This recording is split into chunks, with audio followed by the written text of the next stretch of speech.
તો મિત્રો તમે કોઈ બિલ્ડર પાસેથી કન્સ્ટ્રક્ટેડ પ્રોપર્ટી લો છો, એટલે ધારો કે તમે બંગલો છે, ફ્લેટ છે, ઓફિસ છે કે શોપ છે, તો ત્યારે જીએસટી ક્યારે લાગુ પડે એ બાબતમાં આપણે ચર્ચા કરીશું જીએસટી નિષ્ણાત ચાર્ટર્ડ એકાઉન્ટન્ટ શ્રી અભિષેક ચોપડા સાહેબ જોડે, જે અમદાવાદમાં जीएसटी प्रैक्टिस करे छे। अगर कोई बिल्डर जीएसटी में रजिस्टर्ड है और वो अंडर कंस्ट्रक्शन प्रॉपर्टी सेल कर रहा है, चाहे वो कमर्शियल शॉप्स हो, बिल्डिंग हो या फ्लैट्स हो, तो उसको जीएसटी भरना है कस्टमर से कलेक्ट करके।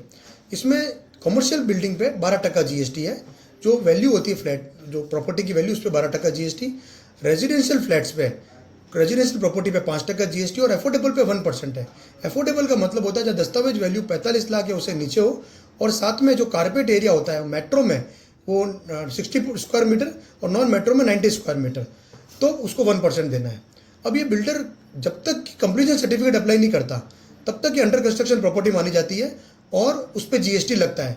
जैसे ही बिल्डर को कंप्लीशन सर्टिफिकेट मिल जाता है, जीएसटी उसके बाद में आपको नहीं देना है। कंप्लीशन सर्टिफिकेट के बाद में आप कोई भी चीज़ बुक करते हो, उसके बाद में म्यूनसिपलिटी बीयू इशू करती है, इसको बिल्डिंग यूटिलाइजेशन बोलता है। जनरली हमको ये लगता है कि बीयू के बाद में जीएसटी नहीं है, ऐसा नहीं है। कंप्लीशन सर्टिफिकेट के बाद में जीएसटी नहीं होता है। कंस्ट्रक्शन प्रॉपर्टी कंप्लीशन सर्टिफिकेट से पहले ली है और आपने 1 रुपया भी अगर कंप्लीशन सर्टिफिकेट से पहले दे दिया है, तो पूरी वैल्यू पे जीएसटी लगेगा, भले आपने बाकी का पेमेंट कंप्लीशन सर्टिफिकेट के बाद में दिया हो।